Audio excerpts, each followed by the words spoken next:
வணக்கம் நண்பர்களே. உண்மையை உரைக்கச் செல்வோம் உலகத்திற்கு. அத்தி பிரகத்வாராகி அம்பியின் அருளாசியோடு கார்த்திகை மாதத்தில் தனுசு ராசிக்கு என்ன பலன் நடக்கும் என்பதை பார்க்கலாம் வாங்க.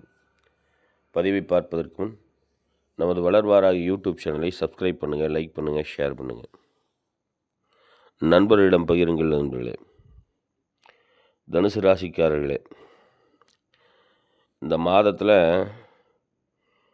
சூரியன், செவ்வாய், புதன், சுக்கிரன் இப்படி இருக்கிற கிரகமெல்லாம் உங்களுடைய ராசிக்கு 12ஆம் இடத்துல விரயஸ்தானத்தில் பயிற்சியாகி இருக்குது. ஒரு 20ஆம் தேதிக்கு மேலே தான் செவ்வாய் அந்த இடத்த விட்டு நகர்றார். திருக்கணிதப்படி, வாக்கியப்படி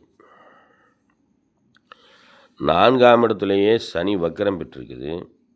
ராசியாதிபதி ராசிக்கு 8ஆம் இடத்துல போய் அதாவது அஷ்டமஸ்தானத்தில் உச்சம் பெறுகிறது.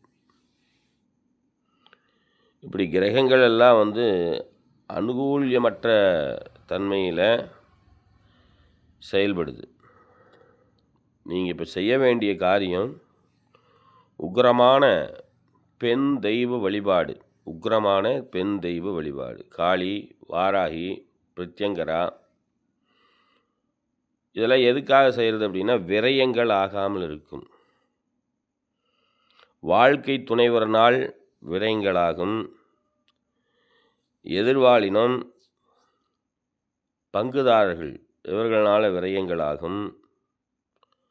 புத்திர புத்திரிகளால் விரயங்களாகும் அப்படின்னா பணம் இருக்குன்னு தானே அர்த்தம். ஏதோ ஒரு கட்டத்தில் பணம், தனம் இதெல்லாம் உங்களுக்கு இருப்பு இருக்குது, அல்லது இருப்பு கரையும், அல்லது வருவாய் கடன் தான் மேலோங்கும். இப்படித்தான் தனுசு ராசிக்காரர்களுக்கு உடல் ரீதியான பிரச்சனைகள் மன அழுத்தத்தை கொடுக்கும். இதெல்லாம் இருக்கக்கூடிய மாதம் இந்த மாதம். அதே போல் தொழில், உத்தியோகம் இதெல்லாம் எப்படி இருக்குது அப்படின்னு சொன்னோம்னா, உங்களுடைய ராசிக்கு 6ஆம் இடத்ததிபதி, தொழில் ஸ்தாபனாதிபதி நன்மையே தருவார்.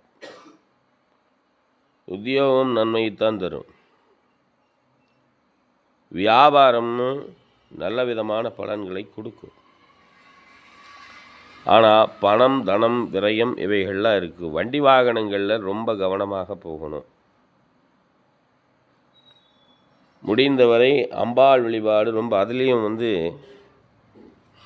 வளர்பிறை அஷ்டமி, துர்காஷ்டமி என்று சொல்லக்கூடிய தினத்தில் அம்பாள் வழிபாடு, உக்கிர தெய்வமான பத்ரகாளியம்மன், மாகாளியம்மன், பிரத்யங்கராதேவி, வாராகி